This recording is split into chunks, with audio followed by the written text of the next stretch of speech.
be the carry that he wanted to be, well, it became a pretty easy game, as we saw, 21-2. The final score for Immortals. If that's not convincing, I don't really know what is.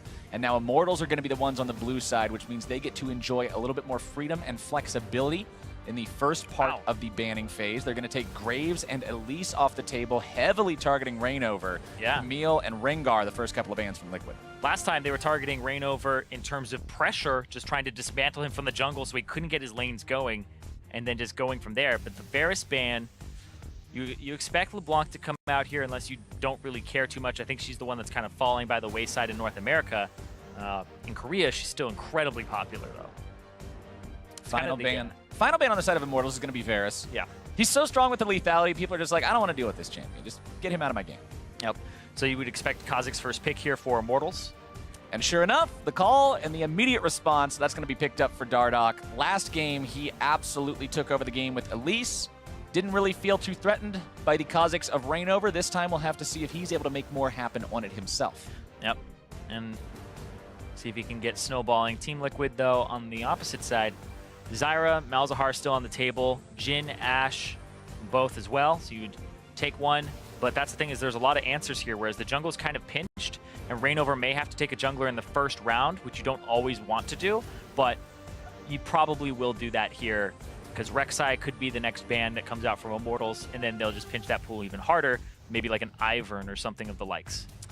And when Varus is taken off the table, the remaining top lethality AD carry of Jhin, obviously going to be a very alluring pick. And there's the Ivern that we're talking about. Reignover going to be picking that one up for himself. We've been seeing this champion get a lot more play recently, ever since it started showing up in other regions. It's worked its way over to North America. It's a very different jungling style. You're essentially a pseudo-support. Even in the items that you build, it's all about helping the team, allowing Daisy to be a big tank. Have to see how well that works out for these guys. Yep, and Immortals may go with the flex pick as well with the Misfortune. Because Zyra and Malzahar are both still up, they're going to test Team Liquid, be like, go ahead and pick one, see what happens. Because this is still a flex for Cody's son. And I honestly think that the Misfortune is a pretty decent matchup into the other AD carries like Jhin, like Varus, and Ashe as well. But they're going to flex it once again, and that gives them a ton of power in the second ban phase. Pobelter going to go ahead and pick up that Rise for himself there in the mid lane. Some real power picks in the first part of the draft for both teams, as Corki is selected as the response against that by Team Liquid. Golden Glue is going to be on that champion this time around. Had to go up against it in the last game, so a couple of champions switching sides this time around. One thing I also want to go ahead and throw in there, just as a little bit of a fun fact, Kha'Zix is the most played champion by far for both of these junglers so far in the spring split. 7 games on it for Dardoch, 9 games on it for Reignover. The next most played champion for both of them is only 3 games. So these guys really like their Kha'Zix. Yeah, Reignover's actually been kind of passing up the Kha'Zix a little bit recently. And he did still have a lot in the pool, like the Olaf as well. But he's kind of been pinched off that champion. It's hard to get your hands on it. But if the teams are prioritizing that and you are some of the strongest players, then you definitely go for that.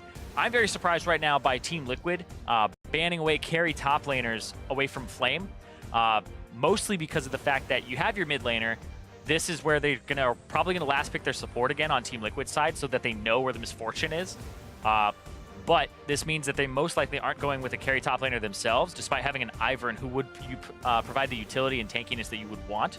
So they're probably going tank top.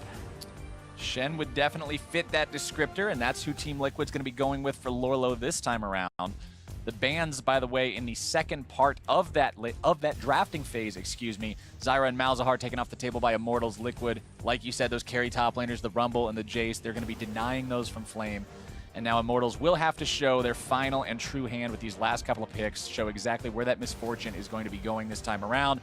Maokai picked up for Flame, did a great job on it in game number 1, looking to reprise that role here in game number 2. And what will the choice be for Olay? Is it going to be an AD carry for Cody, or is Cody going to be on MF and he's picking up another playmaker? I think it's Misfortune in the AD carry role. Because the 2 supports are already being banned out, you wouldn't ban out these 2 supports if you weren't going to pick one of them. So that should have been a dead giveaway to TL that it was going to be a Misfortune in the AD carry role as opposed to support. And Thresh picked up for the second game in a row now. Olay looking to make the moves happen on that one.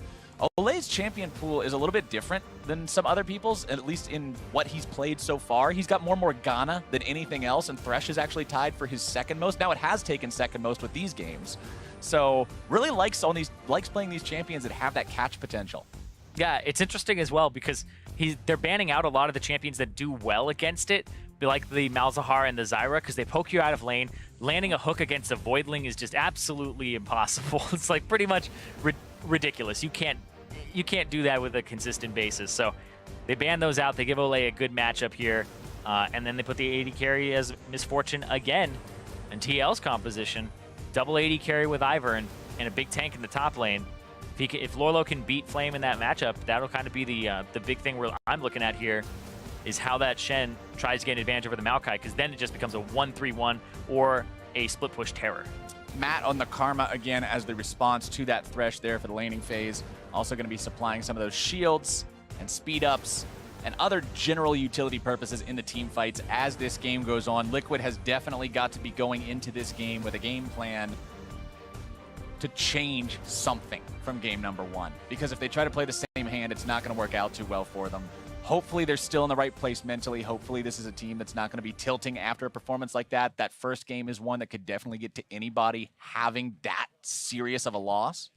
So for Team Liquid's sake, hopefully they were able to, in the small break between the games, kind of get together, say this went wrong, this went wrong, this went wrong. Here's how we fix it.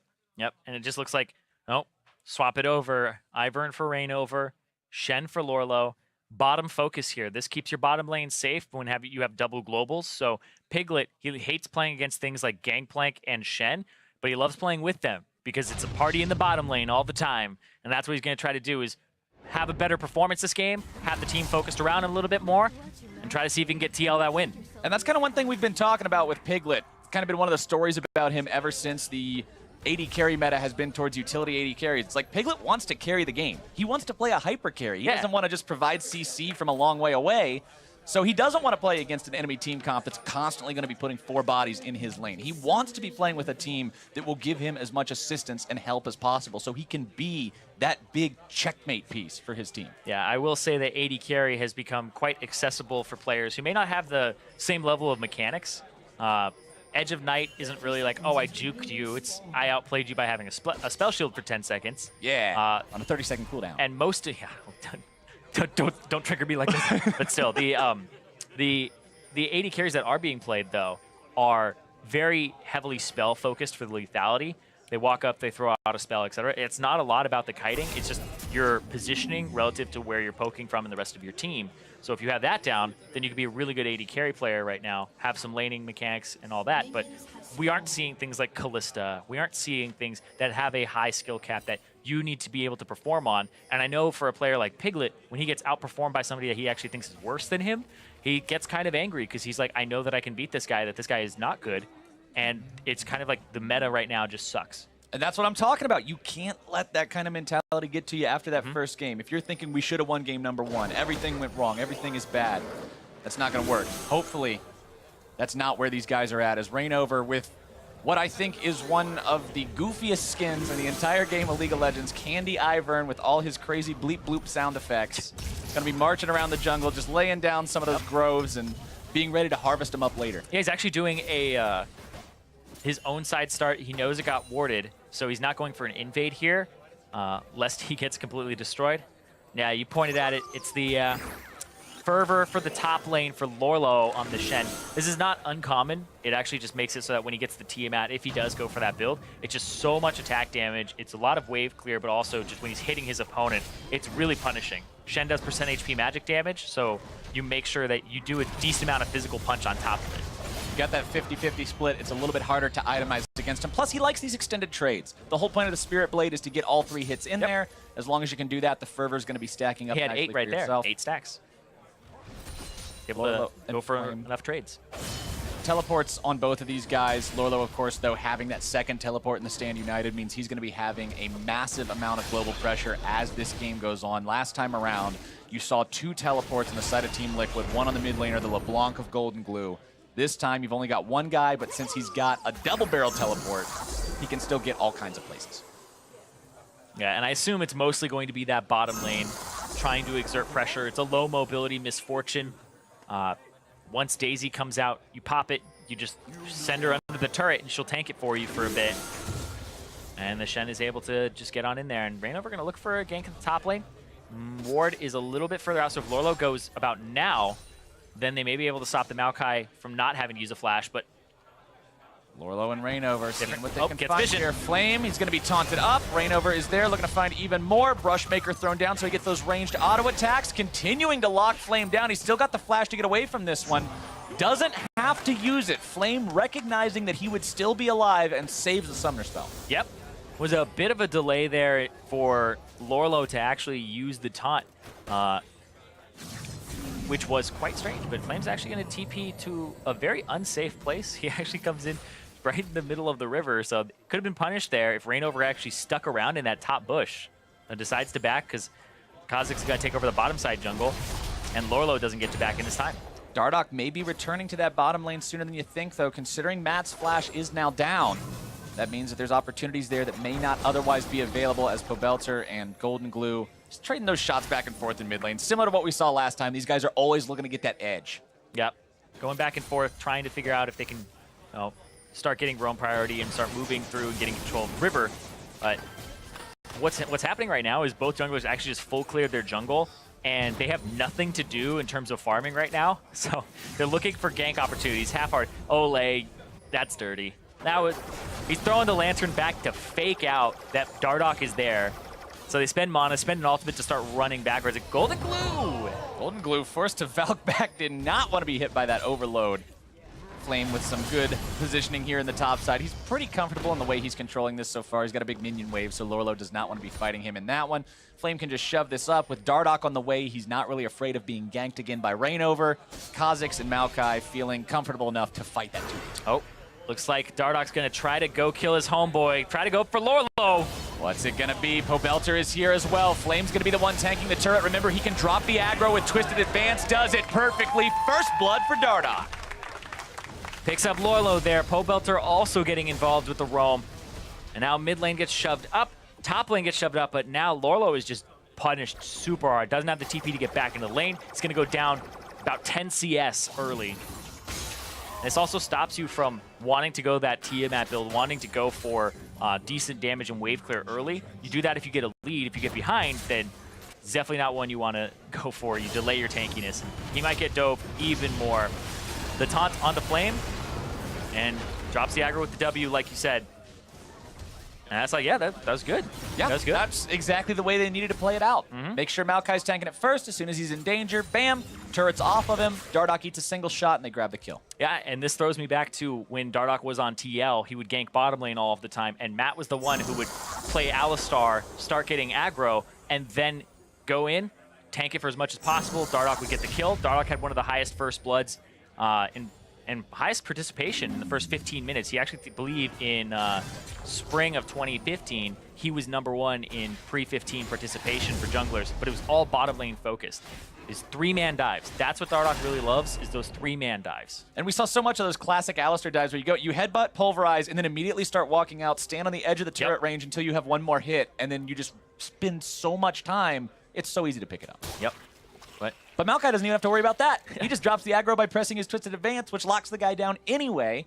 It's the best of both worlds, and now Flame 0-0-1. He's got the assist. He's got a nice CS lead for himself. Rainover just moseyed on over, took away that blue buff, got Golden Glue, the extra one, and that's the cool thing you can do with Ivern is you get that quadra buff scenario. Rainover taking another trip here into the top side. He's got Daisy out this time. Brushmaker has been placed. He's got the enchanted auto attacks. Knockup comes out. Flame trying to get away from this one. Matt's here as well, and they're surely going to be chopping this tree down today. Lorlo grabbing the kill credit. That's the right play there from Rainover. Took over the topside jungle, gave a buff to the mid lane, so mid lane's going to be okay for a bit. You know that Dardoch and Pobelter both are not on that top side of the map, and so go gank that lane. And then the extra whammy is Matt's there. So support's roaming that early on, getting out of the lane phase and just being able to contribute, give some extra speed so you don't have to waste any flashes of your own. Makes it not even just a kill, but a flash advantage on top of it.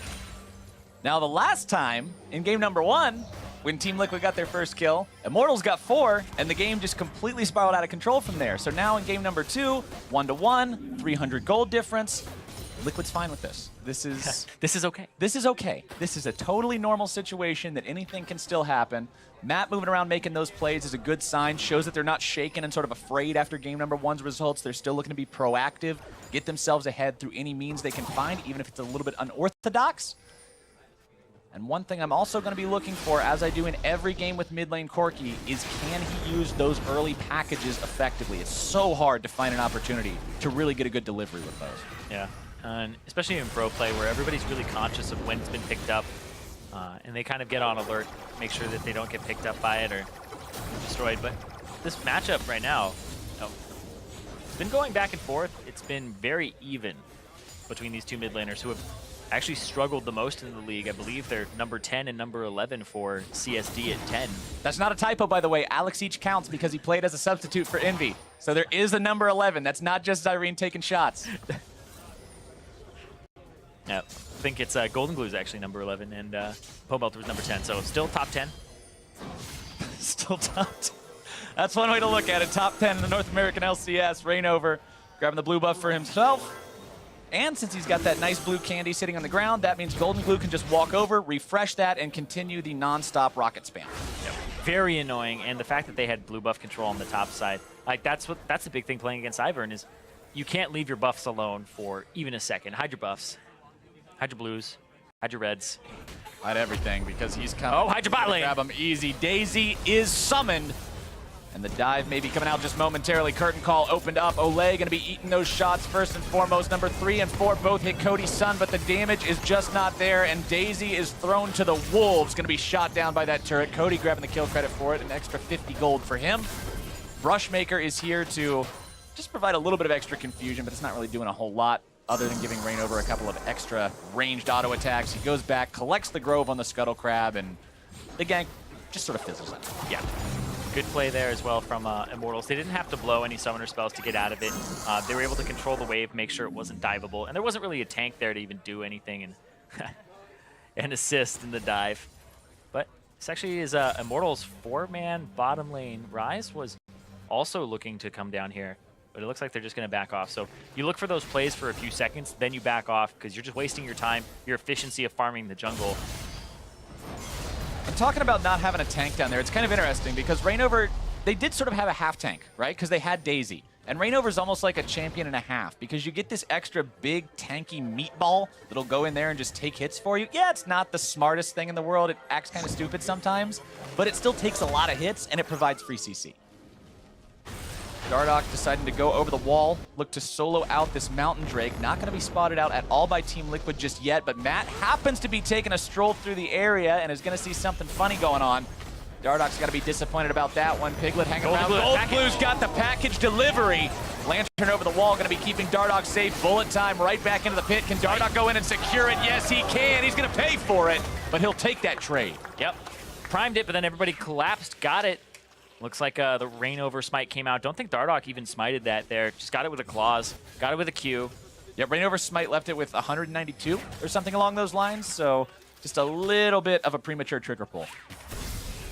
Yeah, but that's not the incorrect play as well because you know that what the Kha'Zix is going to be doing is Q smite. Yeah. So you just have to time it as if your smite is his smite. So he jumped in. You think he's priming the Q as soon as he's there and then smiting, but it was a good wait from Dardoch as now Pobelter trying to find some damage onto Golden Glue underneath the turret. Going to be taking a lot of his own though. Daisy used bottom yet again. This time looking for turret first blood. Deadly flourish onto Cody's son. Turret still likely going to be dropping here. The root is not going to find the stun onto Sun. Yeah. And Team Liquid walks away with turret first blood and a 1,000 gold lead. Yep. Oh, Golden Glue going in on Pobelter. Golden Glue trying to make the move. Stand United, keeping him alive, making sure he's not going to be losing that trade as Dardoch comes in and cleans him off. Now Lorlo's in trouble. Immortals has turned this around. They grab one.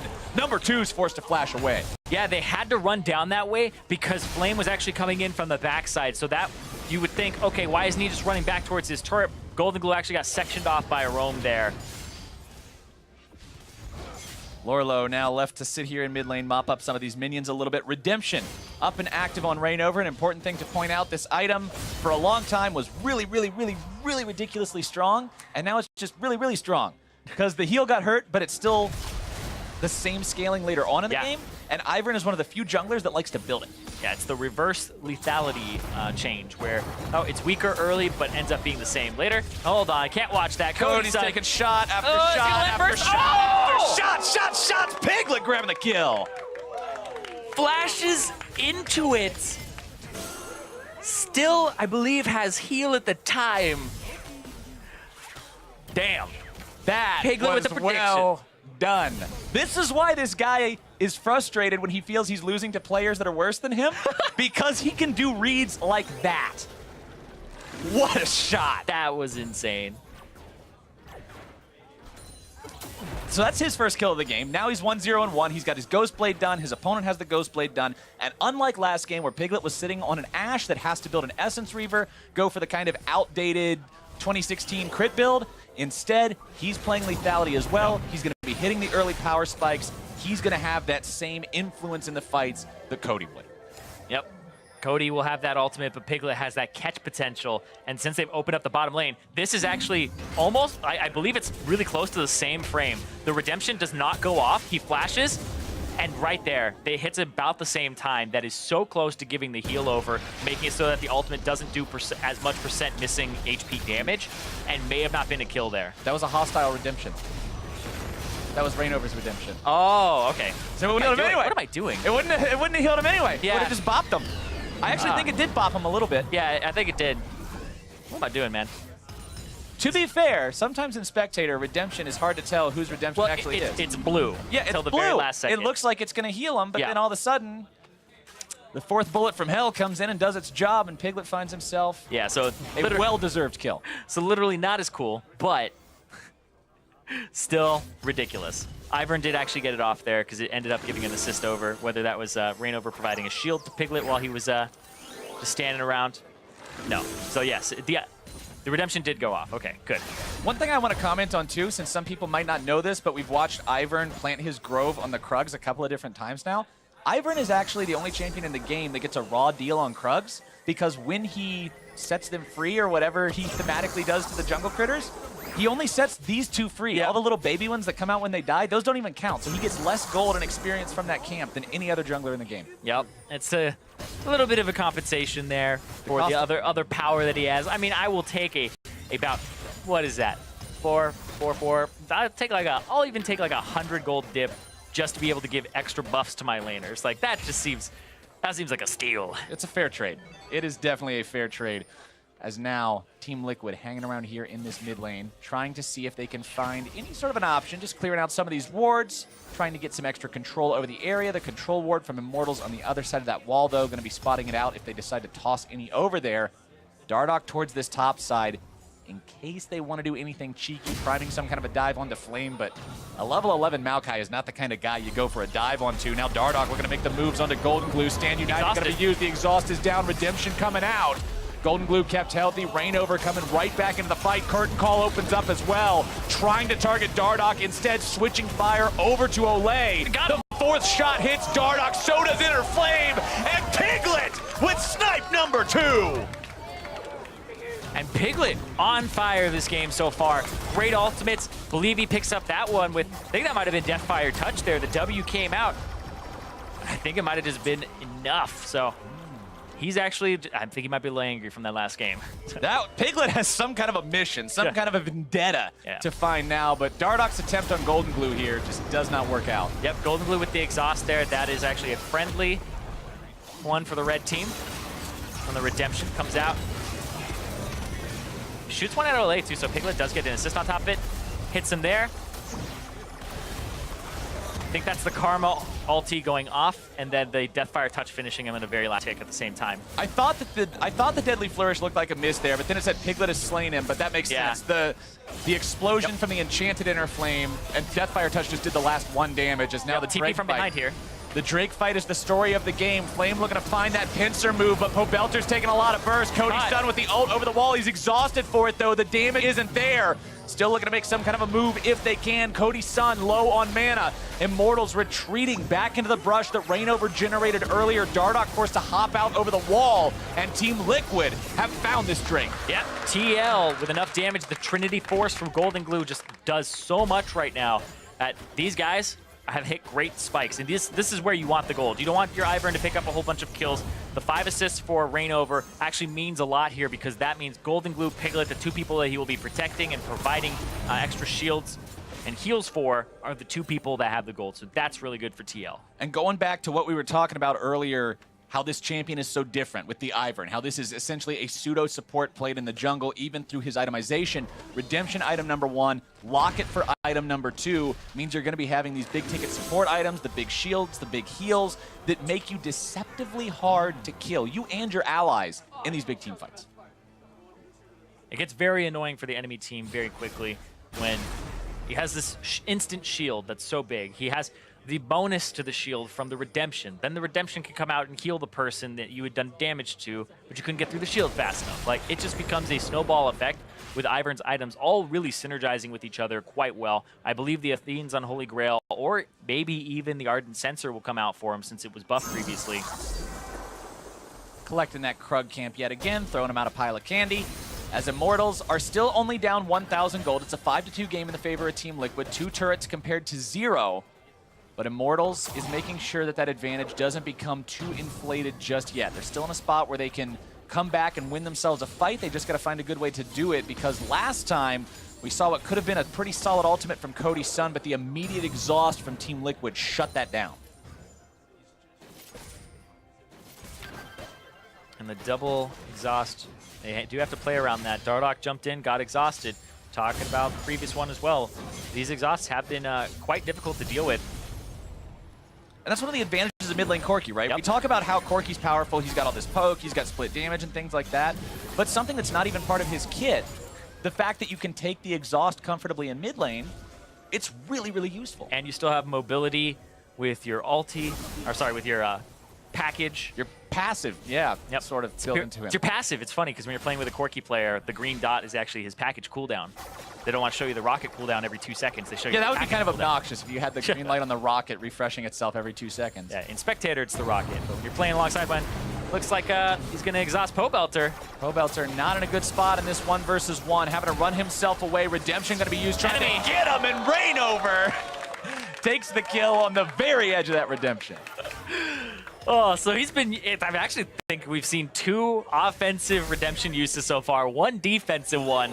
Reignover, he's not messing around. He's trying to get some assistance in there, get some kills, cut off options, and that's really cool that he's throwing them down lanes, just making sure that, that's a kill. He's not going to get away. Piglet, though. Piglet going to be forced to flash over that wall. He's exhausted, almost taken down by the bullet time. But yeah, you and I are talking about, man, it's so annoying trying to kill Ivern's team when all he does is heal him the whole time. He throws down the redemption and keeps him alive. It's also pretty annoying when Ivern snipes your team as they're trying to run away from the rest of them. Yep, and even if you do get in, they have a Shen, another shield on top of it to provide extra survivability. So it's going to be so hard to kill Piglet, so hard to kill Golden Glue. They don't have their summoner spells right now. We'll see. They're fast. Cody, Dardoch, and Pobelter trying to catch somebody out here. Golden Glue's going to be Rune Prison up and immediately bursted down. Reignover now alone. Not a lot of fighting capability on his own. A support by himself is not a champion in his intended position. And Dardoch's grabbing that kill. 3-2 now on this Kha'Zix. Some free money going the way of Immortals. A good catch from them. However, considering another turret went down on their side, the Team Liquid lead continues to grow. Yep, and we're seeing so many different Kha'Zix builds, but this was an evolved wings from Dardoch to get a reset on the jump, and Olay caught out. Olay in trouble again. 0-2 now in this game. Dardoch getting himself away from the remaining shots on that curtain call. Another turret, another kill for Team Liquid. Oh my god, okay. Reignover picks up Zeke's Herald here, or the Harbinger. I wonder who he's going to combine with here, because Jhin, don't really need to give him critical strike chance. Critical strike chance is actually worth about 1/3 of the value, because you're only critting on 1/3 of the time, because you can auto crit on the other one. Dardoch gets the reset, jumps over, goes after Reignover here. So he actually has a Youmuu's Ghostblade on top of it too. So we see Kha'Zix builds that go for Edge of Night second, Black Cleaver, Youmuu's Ghostblade, very aggressive build here for him to just run around. We're seeing that he actually prioritizes movement speed quite highly, whether it's the mobility boots on Elise or the Youmuu's. Dardoch is trying to be active on the map and trying to set his team up for success early on. Dardoch may be looking to go for Golden Glue here, but the problem is Golden Glue has package. Even if Dardoch goes for it, yeah, he just gets himself away. It blows the package, though, so they don't have to worry about that anymore. Yep. Made him jump and Valkyrie away and check where Reignover is using the Harbinger at the moment. One thing I want to comment on here, too, because we were having this conversation a little bit earlier about Lorlo initially falling behind in the top lane, saying, you know, he might not want to be going for that early Tiamat because then you're not tanky enough. Titanic Hydra, his lone completed item right now. Yeah. He did go for that offensive choice. He had the Spectre's Cowl, and then he picked up a Tiamat after they actually started getting into the game. Because when you're the first death, you're like, all right, it's tank time, it's tank time. Depending on how far behind you get, is it still tank time? Well, they ended up picking up a few kills. Bottom side of the map was doing really well, so provide pressure on the top side.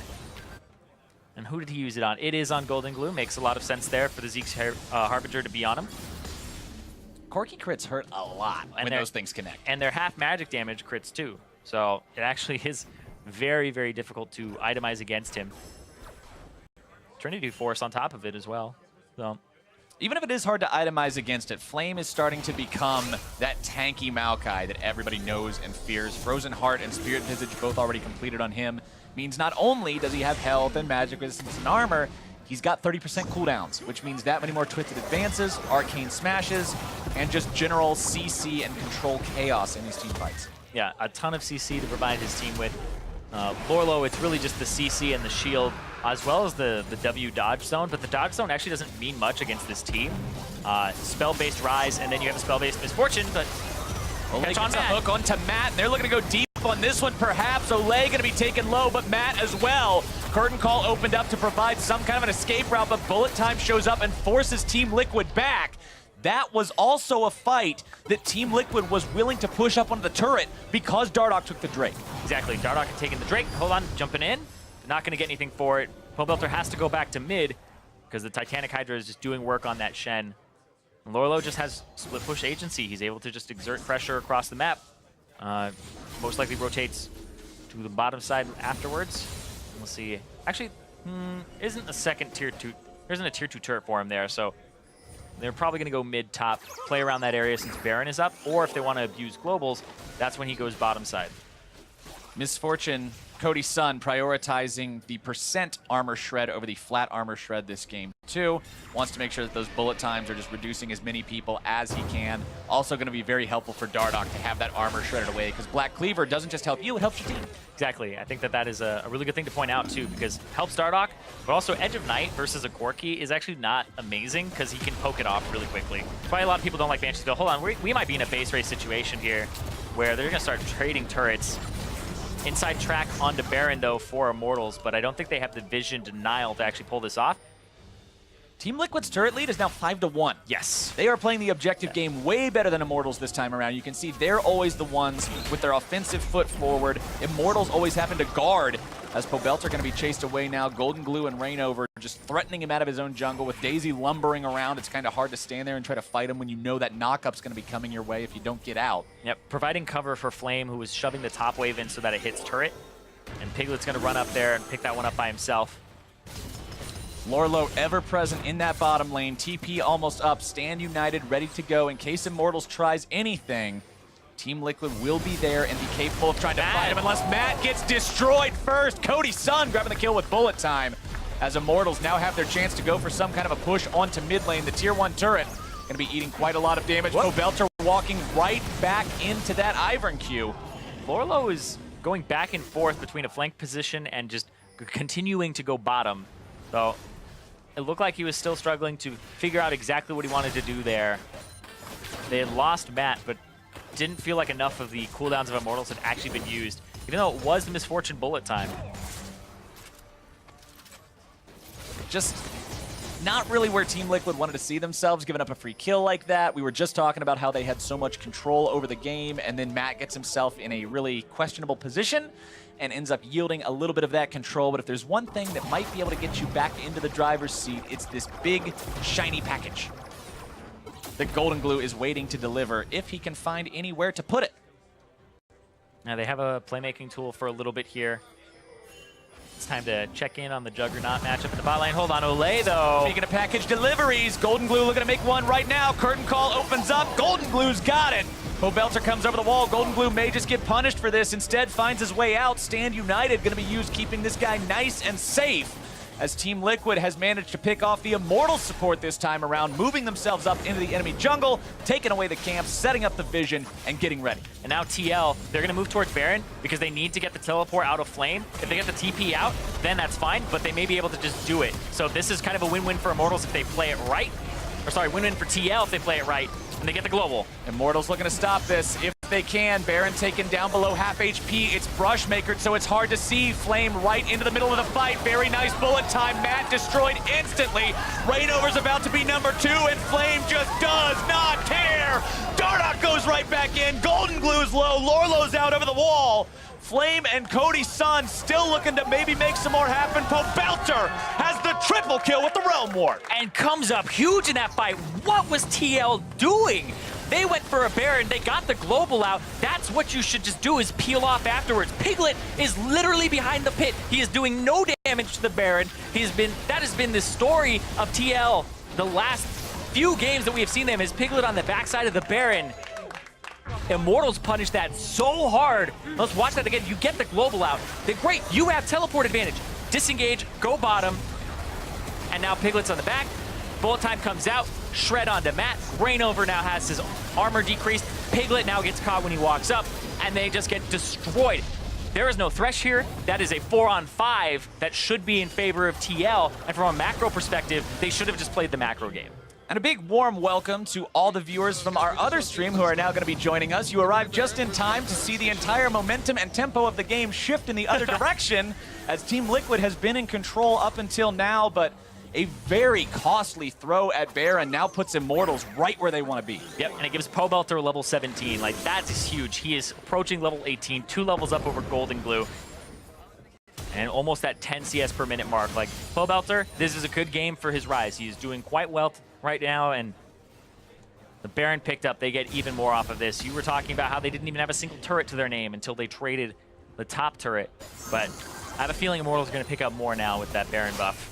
That's what they would like to do. This turret count needs to even itself up pretty quickly. There's a lot of pretty much standing money just waiting to be grabbed by these guys.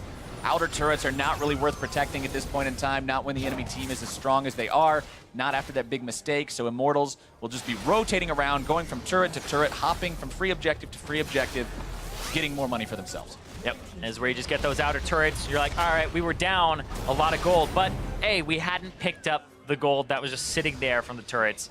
And yeah, the damage in that last fight. So much from both mid laners, honestly. The only two breaking 4K in the fight, and Olay with an impressive 0. Yeah, he wasn't there. I'm very surprised that Cody Sun was only 1,500. He got the bullet time out, softened people up, but that's all it took, apparently, to actually just help his team out. I was kind of hoping Olay would get in at the very end, maybe after respawning and just like find a random flay onto somebody to get on the board, but apparently not. Dardoch forced to hop away underneath the tier 2. Lorlo defending as best he can, but these Baroned up minions are so hard to deal with. Yep, and so what we're learning here is that TL, they'll have an advantage, but they aren't playing the macro game quite right. They aren't abusing champions like Shen and trying to play a global game and play it slower. Instead, Immortals, when they get a lead, we're learning that they know that they can punish a team like TL, that they can surge ahead. TL, it took them forever to get something like a 4,000 gold lead, and now Immortals, in the matter of a Baron buff, already have that. Immortals have completely retaken this game in terms of who's in charge. They've got the Drake again for themselves. Dardoch did a good job getting Drake number 3 back a while ago. When Team Liquid was still in control, he hopped over the wall, soloed it down. Kha'Zix's very effective at that with the isolation bonus on the claws. He easily grabs it again there, even though Flame came by and dropped him a sapling or two. It was still mostly a solo. And now, their 1 turret count has expanded up to 4. And they've got a couple of tier 2s left to take in these side lanes when they feel comfortable doing that. Baron buff about to run out for these guys, so when they do finally march up there, it's going to be with no extra bonuses. Yep, going for that turret, split pushing as well. Flame is about to have his teleport back up, and Piglet actually was the person now that Reignover swapped his Zeke's Harbinger to. So it's about 1/3 his value, but it is a lot of attack damage on Piglet, 370 right now. And Piglet's had some awesome skill shots so far this game. A couple of clutch fourth shots, some other deadly flourishes getting close. So they still might be able to find a win condition off the back of his accuracy and proficiency. But he's definitely got his work cut out for him compared to what they were working with earlier. Lorlo still a threat in this split push scenario, still keeping up with Flame, the guy known for out-CSing his opponents to a grand degree. Only 15 up compared to that Shen. 3 items fully completed on both of them as the curtain call opens up. Cody Sun's gonna be pulled to safety. Dardoch tries to bob and weave, but he's forced to flash over the wall just to get away. No deaths for Immortals though, that's the important part. Yep, still gets away. Pressure on the top side, Pobelter now able to deal some damage to this turret. Has Cody Sun come up, so they'll be able to pick this one up before any answer from TL. As soon as Cody gets up there, it only takes those 3 shots to turn that turret into rubble. And now the objective count is tied up and even. And Immortals have themselves an almost 4K gold lead as Reignover continues just trying to maintain any semblance of control over his own jungle. You saw for the first part of this game, Team Liquid across the river. Immortals were always underneath a turret. It was Liquid throwing down the wards and stealing away the camps and just being the ones being decisive. And now everything has changed after that Baron play. Immortals are the ones in enemy territory. Immortals are the ones saying, hey, this used to be yours, but this is ours now. So see ya. Get out of here. Next Drake is also going to be Elder, and considering Immortals have a much larger Elemental Drake count, it's going to be very scary if they can lock that one away. Have a little bit of everything that they would want. Ooh, Thornmail. Yeah. Now on Flame as well, so those auto attacks are... This is actually like the anti-Lorlo Shen build. He knows that that's going to be the person he has to go up against, so he's actually building mostly to deal with Lorlo. He has attack speed slows from 2 different sources with the Randuins and the Frozen Heart, which means nothing against something like Piglet, who's mostly spell-based, etc. You'll lower the AD, but it's not a huge deal. But then he has... magic resistance, make sure that he's not taking so much damage from Lorlo, but also the physical damage that Lorlo puts out is actually quite immense with the Titanic. Oh, Pobelter gets interrupted. A nice package delivery from Golden Glue. Shutdown for Piglet. Yep, Pobelter caught out there. Looked like he was trying to be cheeky. Pops the Realm Warp, but they were ready for it. Now, Immortals, I don't know if they can actually make a rotation to the bottom side swiftly enough to actually make this a turret trade. That goes in their favor overall, because this is going to be Golden Glue pushing top. They'll get this. And now, I believe the idea would be to stop Golden Glue's push. Yeah. Make it so it's not a 1-for-1. Trinity Force Corki, though, very, very effective. Yes. Fire off a rocket, shoot the turret. Fire off a rocket, shoot the turret. Pretty easy and abusive pattern to work one of those down very rapidly. Yeah, the Trinity Force and double AD compositions or double marksman compositions are so popular. Mostly because Corki's mixed damage and the fact that he can shred turrets as well. Dardoch with that Edge of Night, just walking around with it on all the time whenever he's going for a buff or jumping into something. Oh yeah, that Edge of Night feels really good. You pop it, and when you think, like, basically you're playing safe all game, you pop it, you're like, I have 10 seconds to do whatever I want, be as dumb as I want, run forward. Pobelter not offered that luxury. Not today. Not today. Is like a small displacement there from the package, and it ends up interrupting the Realm Warp. That's all you need sometimes. It doesn't have to be a massive knock up into the air, not some huge CC ultimate ability. Instead, just the slight knockback on the package delivery, enough to make it so they grab the free kill onto the notorious POB, put them in the dirt and give themselves a little bit more control back over this game. A 3,000 gold lead when the score is 66-63 in terms of the thousands of gold separating them. It's not the biggest thing in the world. It's not like 3K back when it's 10-13, right? Yep. So there's still an easy possibility for Liquid to win these fights if they find good positioning, find ways for those curtain call shots to hit the value targets. But at the same time, man, if Immortals can manage to get Dardoch rampaging through these fights, or Pobelter, or a big ulti from Cody Sun, it could be GG either way. Yeah, it really could be. Game pretty much on the knife's edge right now, going back and forth. But TL have had the advantage for a bit now. And this Baron, the question is, does TL play for the global play again, try to get the TP out, and then reset, which you would imagine is the play that they would want to go for with a Shen and trying to abuse the champion. But it hasn't been the case. One thing I want to bring up, too, is with these Zeeks that we saw purchased on the Ivern, as well as the Rapid Fire and Infinity Edge on the Corki, 100% crit Corki. Yep. With special magic-enhanced crits. Yeah, they'd actually put it back on him. So Reignover, everybody's getting a little bit of the Zeke's Harbinger love. Going back and forth between Piglet and Golden Glue. Ooh, looking at Cody Sun's build, So he purchased a Serrated Dirk, and they started going for a Last Whisper item. Completes the Lord Dominic's Regards. But that's not always going to be the most efficient here. You're up against an Ivern. You're up against a Shen with Grasp. And so there is a decent amount of healing here with like Redemption, etc. that you should be conscious of. And he has a Black Cleaver, so his HP, which is higher than Piglet's, so he doesn't get anything out of it. It's higher than Matt's, doesn't get anything out of it. It's about 200 less than Golden Glue's. It's pretty close to Rainover's as well. 1v1 between the mid laners. Golden Glue looking to make the moves. Pobelter popping the shield, getting himself away. Lorlo goes stand united just to make sure. Ulti expended by Team Liquid, pretty important there, but Immortals still looking to make something happen. Pobelter is down, Golden Glue grabbing the kill, curtain call opened up, Immortals in full retreat. But Daisy's in hot pursuit. Flame just doesn't care about walking past 4 different people. He is a Maokai and he knows it, but now the collapse is coming. Cody's son's got the ulti coming out, and Piglet is history! Right over 2, now they're looking for even more. Critical error from Team Liquid, looking to go onto that Maokai like that. Didn't they learn last game? Lorlo can't taunt over the wall. He's not going anywhere. And Immortals are looking for Baron. Cody's son sets up, Flame goes in, and Cody guns him down. Big play there from the AD carry. And the whole team, gets another. Golden Glue reset. hangs around just a little bit too long. Matt with the flash over the wall, keeping himself alive. But Zyrene, at the end of game number 1, I talked to you, I said, man, Zyrene, I really like that play where Flame set up the bait for the bullet time and Cody's son went boom, boom, boom, boom, boom, boom, boom, boom, boom. And now in game number 2, it's the same thing, but more extreme. Yeah, Flame just gets in there. And we think about the combo that they had on Friday. Misfortune, boom, the setting up, and then the ultimate from Nautilus previously. This is, again, is the Maokai throwing out the W, the root. Pobelter tries to go back around here for some kind of a play on the Golden Glue. Yeah, and Golden Glue, it's actually ones that gives him a heal. TL, Piglet starts shooting. Edge of Night. Watch this, the sapling takes off Edge of Night, and then Flame is like, wait a second. He done goofed. They jump in. Ba, ba, ba, ba, ba, ba, ba. Across 2 to 3 people. Lorlo wants to stay out of it, keep his armor, but they have no interruption. Who's going to interrupt it? The taunt was used. They have nothing to actually interrupt. That's the problem right now, is they don't have CC. You can't stop this Misfortune ultimate. No.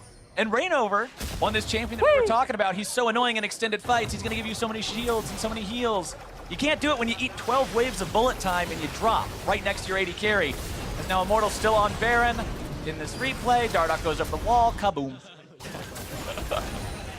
Look at how happy he is, man. He knows that he just can pop over the wall and kill him that easily. Plus, they've got Elder Drake. Elder Drake and Baroned up Immortals with a 7,000 gold lead. Scary stuff. I mean, it's got to feel good as well, being the only player on your team that was really performing at a high level for a bit. Now, when I was talking to him, he was saying, I feel really comfortable now after this week of scrims. I feel like everybody's pulling their weight, everybody's doing their job, and now I can focus on my play, and the whole team's coming up big. They're doing it again this game too, working as a unit, striking Flame in. together. Realm War. Flame on. Looking to go right there into the fight. Flames in the middle of everyone. No fear here. Right back onto the back line. Golden Glue is out of there. Bullet time comes through. Dardoch looking to go big into Reset City. He grabs the ones who matter. Rainover's going to be dropping next, even with a GA. I don't think it's going to be doing much of anything. Flame walks into the turret just to say he could. Rainover goes down. GA is going to bring him back in just a moment. But what is Ivern and Shen going to do about this? Nexus turrets now under pressure. And after a rough first half of the game, Immortals are looking to end this one 2-0. Rainover is down for real this time. Lorlo is as well. The ace comes through, and IMT has their 2-0. I start off 2-4, but now they are 500. They are 4-4, even record at the end of week 4 for Immortals. That has got to be a phenomenal feeling. You come into the week 2-4, you end on 4-4, the clean sweep through the week, you're right back into the middle of the pack. Sky's the limit. And that's the thing, is Immortals, they looked really good. They looked like they were performing at a higher level than before. They definitely seemed like top half of the standings. And people are like, whoa, how did they surge up so quickly? Takes that 2-0. That's all it took. Now they're looking at Phoenix 1. They're looking at teams like that saying, all right, we have the same amount of wins. If they start losing, they start slipping, Immortals will take their spot. And that team play that we were talking about throughout this entire series is a lot of fun to watch when everybody on the team is pulling their weight, when Dardoch is grabbing the picks, when Flame is setting up the plays, tanking 5 people, when Cody's positioning himself for the ultimates, when everybody is right where they need to be. It's fun to watch a team that works together like that. Oh yeah, that was actually a big delight to watch as well. I like the synergy that we're seeing where everybody is definitely in charge of something. You can see it where Flame is flanking, engaging. Olay, same thing, risky plays, flash forward, feels empowered to go for them. And if he screws it up, then it's not a huge deal. They'll try again afterwards. So that's what I'm seeing from Immortals here is everybody is really pulling their weight. It's not the Dardoch show. It's not week 1 or 2. Nobody having to overexert themselves and making unforced errors. And if you're Team Liquid, though, you got to be thinking about what this loss means, because game number 1 may have been a stomp. Game number 2 was a game that a lot of us were looking at and saying, yeah, they're looking good in this game. They should be winning this game. And then that Baron, some poor decision-making around that mid-game, that massive objective was the one swing that put this game right back into Immortals' hands. Flame giving the smile. He's happy. Why wouldn't he be, man? 2-0 this week? They got to be feeling good. Yeah, and on your Liquid point, the macro call of going for the Baron, not abusing the Shen, like that was a game where you look at that and you go, okay, you wouldn't be able to be like, okay, Shen was definitely in this game, and Shen was definitely a large impact in this game. No, they dove him early, got set behind, and then was very slow to actually try and take over the game, but he wasn't doing a whole lot of abusive ultimate plays. He wasn't trying to get the teleport out of Flame. It's a Maokai, so you're not going to lose too much when you let him split push against you if you leave, but they weren't making plays on the other side. And I think a lot of this comes down to like catch potential. They don't really have enough catch potential on that team. No hard CC to even interrupt like Misfortune. Not enough to really just start fights off unless the Shen is already there. And it's one thing we saw, a lot of those Stand Uniteds were actually aimed at his own team members when it seemed like they were getting into a 1v1 and he wasn't totally sure if they were going to win. It was a safety net. Yep. Right? It was not this tool that was used to say, okay, you go in, I'm going to join you, we can make some kind of a play. The reactionary play style just was not suited to what they were trying to do. Yeah, and when we see other teams play the Shen, we're seeing them synergize with something that jumps in. Even a Kha'Zix, right? Rengar, we're seeing junglers that want to be aggressive, that want to dive in. We've seen it with Evelynn as well for like FlyQuest. So Shen is a champion that has a lot of potential to start these fights off with some assistance, but we weren't seeing that abuse, and if he starts it off incorrectly and doesn't catch the Misfortune, then that's kind of the fight there as Cody guns people down. It's a rough time, but for a first-hand account on that series, let's hear from Pastry and Immortals rookie carry. Thank you very much. I'm here with the new kid on the block. It is Cody Sun. Fantastic series played by you and your team, but I have to ask you, you are the new guy to the LCS. Just what has it been like after the last 3-4 weeks? After the first 3 weeks, you know, we weren't doing so hot, so it wasn't the best of times. But for this week, we tried really hard. We buckled down and we just like tried really hard in practice and put in a lot of extra hours. And yeah, I think this week it showed. Certainly have to agree. I want to ask you about the metagame in general, though. We've seen a lot of utility AD carries, lots of Varus, lots of Ash, but you've been pulling out Misfortune in this series here as well. Do you feel more comfortable in that sort of metagame? Do you prefer the hyper carries? Like, what kind of AD carry player are you? Or do you think you're just pretty versatile? I think I'm pretty versatile. Like, I can play hyper carries, I can play utility carries. Just like I try to find the best pick in the meta and like the OP picks, and then I just try to play them. So yeah, I don't really have a preference or anything. Cool. And of course, being on a new team, you rely on your experienced players to really lift you up. What has the rest of the team been like? Kind of who's the leader for that team, both in and out of game? Who's kind of helping you along, guiding you through your new journey into the LCS? I think Eugene's been really helpful. He's like the leader kind of in the team, and he does the huddles. He does the good quotes, get us like hyped up before our matches. So yeah, I'll say Eugene. Nice. And one final question for you. I'm actually a highly rated Go player, which is something I found out before the season started. I have to ask you, it's a very deep strategy game that's very complex. Are you kind of bringing some of that big brain, some of that strategy? Yeah, a little bit. I mean, there's a lot of like macro plays in Go, and macro plays in League of Legends are kind of similar. So yeah, it's been good. There you go, ladies and gentlemen, the first AD carry with a brain. Just joking there, Cody. So congratulations on the win here in the series. But back to the analyst desk to wrap up the day. Thank you very much, Pastry Time. Immortals are going to be very happy with the way that this weekend has gone for them, picking up 2 match victories and this series here in 2-0 fashion. Of course, the second game not as dominant as the first, but I want to work our way through this because the first game almost did feel gifted with that one early engagement and such a large gold advantage. Hard to not win. This time around, though, it was more on Immortals to claw their way into this game. So let's track a few plays here, the 2 faces of Immortals, in a sense. The first of which, a very intelligent, crafted roam by Pobelter and Dardoch up to the top lane, putting the pressure on the Shen. And this is something we hadn't seen much out of Immortals, is Dardoch and Pobelter doing things together that actually works out well. So seeing this roam was awesome. The fact that that was, a kill that not only, shuts him down, denies the wave. He has no TP to get back. It puts Shen way behind for the rest of the game. Plus, key improvements, they learned from previous dives in the season where Flame would be on Maokai. He would twisted advance to start the dive and then have tower aggro the whole time, and he died. This time around, he waits until he can get his Arcane Smash, saves the twisted advance to drop the tower aggro. Well, and this is the thing. Also. That seems like a small play, and in a sense, it is a small play. It picked up 1 kill, got a small CS advantage and experience advantage in the top lane, but the steps in which they took to get there, it shows forethought from this team. And that's what we'd like to see more of, because not 10 minutes later, we kind of see the other face of Immortals, where they're not fully thinking through all the possibilities of a play. Still aggressive. Still aggressive, and that's the thing. So 17 minutes in, let's take a look at this one. Failed gank in the top lane. Once again, making a stab at something that, if it works, big advantage. But they're not taking into account all of the members of Team Liquid that can close this gap. It's just kind of playing into what TL's team comp wants to do. They have the Shen ultimate to come cover the Corkyus pushing in the side lane. They have the Redemption on the Ivern and able to come in from pretty much anywhere. And then TL has a little bit more control in the mid lane. They're able to collapse and get people in position to punish that attempt. So it was just a case of Immortals not really thinking about everything that is available on the side of Team Liquid. It's a counter-engaged comp. I mean, you have Ivern, you have Shen, you also have the long range from Jhin. Karma. It thrives when you overextend like this. So yeah, just taking a couple of those things into account before prepping those moves. Other than that, yeah, Team Liquid are looking so much better. A lot of improvements for them. And Immortals is what you meant there. Yeah, that's what I meant. Yeah. Team Liquid, Team Liquid not looking as improved. Okay. That's not to say, again, that Team Liquid didn't have their moments, but for the most part, we're seeing larger steps forward for Immortals here. Again, that play didn't go in their favor, but if it had, it probably would have blown the game wide open. Team Liquid now has control at this stage of the game, but as you mentioned, not without their mistakes. Let's take a look. 28 minutes into the game. Attempt of the Baron here by Team Liquid. But what is his positioning by Piglet?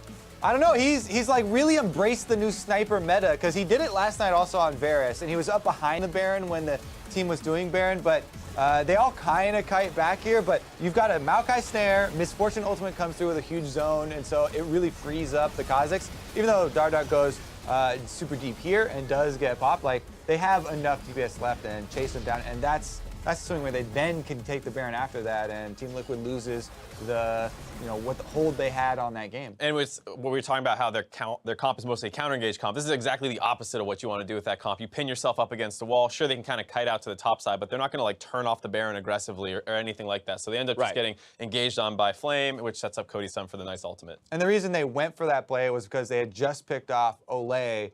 But Olay is the least threatening member of Immortals, and the things they're worried about are the Twisted Advance Maokai on the front and this big Misfortune ultimate. Right, yeah, so player of the game going to Flame, honorable mention in Cody Sun, as you just mentioned, 2 big picks there, being able to lock somebody down and then having that bullet time come across the top. It's been a successful pick for Cody Sun so far and has allowed them, I think, again, some flexibility in the draft to be able to ban out that Varus early, right? Say, okay, you can take the Jhin. We're not going to give Piglet this ADC that he feels most comfortable on, where he's flash engaging as Varus. Let's keep him in that sniper mode where he seems a little bit more uncomfortable. I think it's just very nice to see Immortals finally finding something that works for them, because before we saw them like first picking Jace and giving it to Flame, be like, please carry us, and that's obviously didn't work for them during the period that they were doing that. Here we saw Morgana in the past as well. Now it seems more like Thresh and the Misfortune as well being something that they have that they can pick, and it's really working for them. At the end of the day, though, it seems like the takeaways for Immortals is that we've got movement in the right direction, still have leagues to go in terms of cleanliness and making sure that, we're putting forethought into whatever our next strategy is going to be, and really covering ourselves for the different outcomes, risk-reward situations we might be able to run into. That's going to close out the weekend. So let's go ahead and take a look at how the teams fall into the standings at the end of the day. With not going to close out the weekend. I was going to let you go. I was like, he's got it. It's the end of my weekend. I won't be here tomorrow. But with Cloud9 still in first, FlyQuest maintains second place alongside TSM. Despite their loss, though, Phoenix One maintained their hold of fourth, with Immortals doing the same at fifth place. Meanwhile, the rest of the league trickles down, with Envy and Team Dignitas sharing ninth place. Now, we still have a full day of matches coming up tomorrow, starting with CounterLogic Gaming versus Phoenix One on NALCS 1. After that, former sister teams face off as FlyQuest look to give Cloud9 their first loss. On NALCS 2, Echo Fox go against TSM, followed by Team Dignitas facing Envy in the Battle Arena. I think most eyes are going to fall on that FlyQuest C9 game tomorrow. Yeah, we are still going to do LCS, even though you won't be here, Dash. The FlyQuest Cloud9, everybody's looking forward to it. Obviously, the story is well known throughout the league community, but it's just going to be so fun to see Hai and the old Cloud9 guys clash up against Do you think they have what it takes? I mean, let's be real here. There is a lot of hype building around. They are definite underdogs. But I'm getting drawn in to the FlyQuest hype. But they're definitely underdogs. Okay. Everybody stay rooted. But it's not too far-fetched to see a world in which they win. Like, because if Jensen doesn't get off the ground and maybe, you know, they're able to tilt him. Yeah, who knows? They get a good draft and you know, C9 can't quite jungle mid them. matchups. That's exactly where I'm looking for that tomorrow. I mean, with Moon kind of rising to this, you know, new level of authority next to Hai, but then Contract performing very well in his rookie split. I'm glad you bring that up because Moon in his interview was just brimming with confidence, and he was like, "Yeah, I got no weight on my shoulders. I feel good going into it. I'm just free to." I love that little tidbit. He's like, "Well, you know, it's." I won't directly quote him, but he said he was going to do well. Right. No, I loved his quote about why he has that confidence. He's like, "Well, it's just because in scrims, Hai and I both just suicide a lot together." He suicides harder. Right. Exactly. So he's like, it's just like I can't perform worse on stage than we do in scrims sometime, and that maybe unlocks him a little bit. Anyways, ladies and gentlemen, that's going to do it for the day. Now, for myself, the casters, and the entire live broadcast crew, thank you for watching, and we'll see you tomorrow for more North American LCS. Good night.